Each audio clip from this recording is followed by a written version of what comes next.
What happens when one of Hollywood's most respected actors walks onto a morning show expecting a conversation, and instead gets ambushed by a host spiraling out of control? In just 31 seconds, Michael Strahan's career-defining moment turned into his biggest nightmare, and it all started with one question he should never have asked. Samuel L. Jackson arrived at the Good Morning America studio that morning, ready to talk about his latest film project. The legendary actor, known for his powerful performances and no-nonsense attitude, settled into the guest chair across from Michael Strahan. The cameras were rolling. The studio audience was buzzing with excitement. Nobody knew they were about to witness television history. Strahan opened with what seemed like a standard question. "So Samuel, tell us about the new movie." Jackson leaned forward, his eyes bright with enthusiasm. "Well, it's a passion project I've been working on for years. The story follows a man trying to reconnect with his estranged daughter, and it really explores themes of redemption and family." But Strahan wasn't listening. He cut Jackson off mid-sentence. Yeah, that's great. But let's talk about what people really want to know. Your age. You're getting up there, right? When are you going to retire and let the younger actors have a shot?" The studio went silent. Jackson's expression shifted. His jaw tightened. "Excuse me?" Strahan doubled down, leaning back in his chair with a smirk. "Come on. You've got to admit you're past your prime. How much longer can you keep playing these action roles? Aren't you tired?" Jackson took a breath, clearly trying to maintain his composure. "Michael, I'm here to talk about my work, not to be disrespected on national television." The host waved his hand dismissively. "Oh, don't be so sensitive. I'm just asking what everyone's thinking. You're what, 70-something? Shouldn't you be thinking about slowing down?" "I'm 76, Jackson replied, his voice steady but firm. "And I'm in better shape than most people half my age. I didn't come here to defend my career to you." Strahan laughed, actually laughed, right in his guest's face. "Better shape? Samuel, let's be real here. You're doing movies because you need the money, right? It can't be about the art anymore at your age." The audience gasped. A few people shifted uncomfortably in their seats. This wasn't playful banter. This was an attack. Jackson sat up straighter. "You want to talk about needing money? Let's talk about why you're sitting in that chair. Last time I checked, morning show hosts don't exactly rake in movie star salaries. But I'm not here to insult your choices, so maybe you should show me the same respect." Strahan's face flushed red. He wasn't used to guests fighting back. "I'm just doing my job, asking tough questions." "Tough questions?" Jackson's voice rose slightly. "No, Michael. Tough questions are about craft, about challenges on set, about working with directors. What you're doing is being rude for ratings." The host shuffled his papers, trying to regain control. "Well, if you can't handle a little heat, maybe you shouldn't be doing press tours."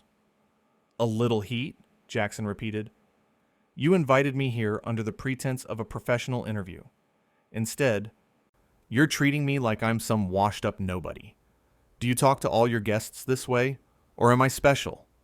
Strahan leaned forward aggressively. "I talk to my guests however I want. This is my show. You're just a guest." "Your show?" Jackson said slowly. "Right. And how long have you been hosting? What, a few years? I've been in this industry for over 4 decades. I've worked with Spike Lee, Quentin Tarantino, the Coen brothers. I've earned my place. What have you earned besides a seat you probably got because you used to play football?" The tension in the studio was thick enough to cut. Producers off camera were frantically signaling, trying to get Strahan to move on to a new topic. But he couldn't let it go. "At least I know when to step aside," Strahan shot back. "I retired from football when I was still on top." "Maybe you should take notes." Jackson stood up. Not quickly, but deliberately. He removed his microphone with the kind of calm that comes right before a storm. "I don't need to take notes from someone who thinks disrespecting legends is good television." Strahan jumped up too, his voice getting louder. Sit down, Samuel. We're not done here. Oh, we're done, Jackson said. I'm not sitting here listening to some entitled host who thinks he can talk down to me because he's got a camera pointed at him. Entitled? Strahan's voice cracked. You're the one who can't take criticism. You Hollywood types are all the same. You think you're better than everyone else. Jackson turned to face him directly. I think I'm better than you? No, Michael. I just expect basic professional courtesy. Something you clearly never learned. The host pointed his finger at Jackson. You know what? Nobody wants to see your movies anymore anyway. You're irrelevant. That was the line. The moment everything shifted. Jackson's eyes went cold. Irrelevant. That's what you're going with. Tell me, Michael, when was the last time someone paid money to watch you do anything other than read off a teleprompter? Strahan's face was now bright red. Get out. Get off my set. Gladly, Jackson replied. But just so we're clear, I'm not leaving because you told me to. I'm leaving because staying here another second would be beneath me. Security! Strahan yelled, his voice echoing through the studio. Jackson held up his hand. I don't need security to escort me. I know where the door is. Unlike you, I have dignity. The host was breathing hard. His composure completely shattered. This is unbelievable. You come on my show and disrespect me. Disrespect you? Jackson's voice was incredulous. I came on your show and you attacked my age, my career, my relevance. You started this, Michael. I just finished it. You'll never work in television again, Strahan threatened. Jackson actually smiled at that. A cold, knowing smile. I'm a movie star, Michael. I don't need television. But you? You need guests like me to make people watch this show. Good luck getting anyone worthwhile to sit in that chair after this. By now, producers had rushed onto the set. They were trying to calm the situation, whispering urgently to both men. But Strahan couldn't stop himself. You think you're so tough, the host said, his voice dripping with contempt. You play tough guys in movies. That's all it is. Playing pretend. Jackson turned one last time. And you play a journalist on television? At least I'm good at what I do. The audience didn't know whether to applaud or sit in shocked silence. Most chose silence. This wasn't entertainment anymore. This was a disaster unfolding in real time. Strahan made one final attempt to assert control. This interview is over. Cut to commercial. The interview was over the moment you decided to be disrespectful, Jackson said. He started walking toward the exit, his posture straight, his head held high. But Strahan couldn't let him have the last word. He followed Jackson, cameras still rolling, crew members scrambling to keep up. You can't just walk out. We had an agreement. Jackson stopped walking. He didn't turn around. Our agreement was for an interview. Not for me to be your punching bag. There's a difference. I made you look bad. Strahan was practically shouting now. You made yourself look bad by being so sensitive. That made Jackson turn. Sensitive. Right. Because standing up for myself when someone disrespects me is being sensitive. You know what, Michael? I've dealt with real racism in this industry. Real obstacles. Real challenges. You think your little insults hurt me? They don't. They just show everyone watching what kind of person you really are. The host took a step back. For the first time, he seemed to realize how badly this was going. I didn't mean... Yes, you did, Jackson interrupted. You meant every word. You wanted to take me down a peg because you thought it would make good television. You thought attacking me would make you look tough, or edgy, or whatever you were going for. But all you did was show everyone that you're a bully with a platform. Strahan tried to recover. Samuel, let's just calm down and... Don't tell me to calm down, Jackson's voice was ice. I am calm. I'm perfectly calm. I'm just not going to stand here and pretend this is okay. A producer stepped between them. Gentlemen, please, let's take this off camera. Jackson shook his head. No, This started on camera, it ends on camera. People need to see this. They need to see what happens when hosts think they can treat guests however they want, just because they're in the power position. Strahan was sweating now. His makeup was starting to run under the hot studio lights. "You're overreacting." "Am I?" Jackson asked. "Let me ask you something. Would you have talked to a white actor that way? Would you have questioned their relevance, their age, their need for money? Or was it just because I'm an easy target?" The host's eyes went wide. "That's not... You're making this about race when it's not." "I'm making this about respect," Jackson corrected. "Something you clearly don't understand. But sure, let's talk about it. Let's talk about how you thought you could disrespect a black man on television and get away with it because you're also black. Like that gives you a pass." The studio was dead silent now. Even the crew had stopped moving. Everyone was frozen, watching this moment unfold. Strahan tried again, his voice smaller now. "I apologize if I offended you." "If?" Jackson repeated. "If you offended me?" "There's no if about it, Michael. You did offend me. You insulted me. My career, my choices. You did that. Own it." The host looked around desperately, seeking help from his producers, his crew, anyone. But nobody was coming to his rescue. He'd created this mess. Okay, I apologize. I was out of line." Jackson studied him for a long moment. "You were. But you know what? I don't think you're actually sorry. I think you're sorry that this isn't going the way you planned. I think you're sorry that I fought back instead of sitting there and taking it. That's not the same as being sorry for what you did." "What do you want from me?" Strahan's voice was almost pleading now. "Nothing," Jackson said simply. "I don't want anything from you. I'm leaving. I'm going to walk out of this studio, and I'm going to forget this ever happened. But you're going to have to live with this. Every time someone watches this footage, they're going to see who you really are." He turned to leave again. This time, Strahan didn't follow. He just stood there, looking lost and defeated on his own set. Jackson paused at the studio door.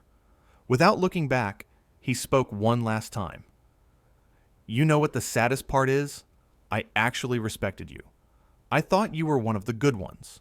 Someone who made the transition from sports to broadcasting and did it with class. I was wrong." And with that, Samuel L. Jackson walked out. The studio doors closed behind him with a soft click that somehow sounded louder than any of the shouting that had come before. Strahan stood frozen in the middle of his set. The cameras were still rolling. The audience sat in stunned silence. Nobody knew what to do. How do you recover from something like this? How do you go to commercial break after watching your host have a complete meltdown? One of the producers finally called out, "And we're clear." But it didn't matter. They were clear from broadcasting, but the damage was done. Everyone in that studio had witnessed it. Everyone had seen a respected actor stand up for himself against a host who'd crossed every line of professional conduct. Strahan collapsed into his chair, his head in his hands. He'd started the interview thinking he was going to create a viral moment. He'd wanted to be edgy, to ask the questions other hosts wouldn't ask. He'd wanted to make a name for himself as someone who didn't coddle celebrities. Instead, he'd revealed himself as someone who confused cruelty with courage. Someone who thought disrespect was the same as being fearless. Someone who'd burned a bridge with one of the most respected actors in Hollywood, and he'd done it on camera for everyone to see. The other hosts on the show didn't know where to look. The crew members whispered among themselves. The audience members were already pulling out their phones, no doubt texting friends about what they'd just witnessed. In the hallway outside the studio, Samuel L. Jackson was met by his publicist, who looked horrified. What happened in there? Jackson's expression was calm now. The storm had passed. "I stood up for myself. That's what happened. But Samuel, the interview, "The interview was a disaster before I ever sat down," Jackson said. That man had no intention of having a real conversation. He wanted a spectacle. Well, he got one. Just not the kind he was hoping for. His publicist scrolled through her phone, already seeing the first posts about the interview starting to appear online. "This is going to be everywhere." "I know," Jackson nodded, "and I'm okay with that. People will see what happened. They'll make their own judgments. But I'm not going to apologize for refusing to be disrespected." Back in the studio, Strahan finally looked up. His co-hosts were trying to figure out how to salvage the rest of the show. They had more segments planned, more guests scheduled. But how do you move on from something like this? "We need to address this," one of them said quietly. Strahan shook his head. "What's there to address?" He walked out. He couldn't handle the questions. But even as he said it, he knew it wasn't true. He'd watched the playback on the monitors. He'd seen his own face, his own words, his own aggression. There was no spinning this. There was no way to make himself look like the victim. A senior producer approached him. "Michael, we need to talk about this, about what just happened." "Not now," Strahan muttered. "Yes, now," the producer insisted. "That was unacceptable. You attacked a guest. You insulted him repeatedly. You turned what should have been a simple promotional interview into a confrontation." Strahan looked up, anger flashing in his eyes. "I was trying to ask real questions." "Real questions?" The producer's voice was sharp. "You questioned his relevance, his age, his motives. That wasn't journalism, Michael. That was a hit job." The host stood up, defensive. "He's a public figure. He can handle tough questions." "There's a difference between tough questions and personal attacks," the producer said. "And you crossed that line about 5 minutes into the interview. You kept crossing it. And when he called you out, you made it worse." Strahan wanted to argue, but the words wouldn't come. Deep down, he knew the producer was right. He'd let his ego get the better of him. He'd wanted to prove something, to show that he wasn't just another softball interviewer. Instead, he'd shown that he didn't understand the basics of respect and professionalism. The remaining audience members were being ushered out of the studio. They were talking animatedly among themselves, replaying what they'd seen. This would be the story they'd tell for years. The time they saw Samuel L. Jackson walk off Good Morning America. The time they saw Michael Strahan lose control of his own show. In his dressing room, Jackson was already packing his things. His publicist was on the phone, doing damage control, though there really wasn't any damage to control on Jackson's end. He'd been the one who'd been attacked. He'd been the one who'd stood his ground. "The studio wants to know if you'll come back to finish the interview," his publicist said, covering the phone. Jackson didn't even look up. "No." "They're offering a public apology from Strahan." Still no. "Samuel, they're really insistent." Now he looked at her. "Tell them that if Michael Strahan wants to apologize, he can do it on his own time. But I'm not coming back on that show. Not today, not ever. Some bridges, once burned, stay burned." She relayed the message and hung up. "They're not happy." "I don't care," Jackson said simply. "I've been in this business long enough to know that you have to draw lines. You have to stand up for yourself. Otherwise, people will walk all over you." The publicist nodded. She understood. In a business where image is everything, sometimes the most important thing you can do is protect your dignity.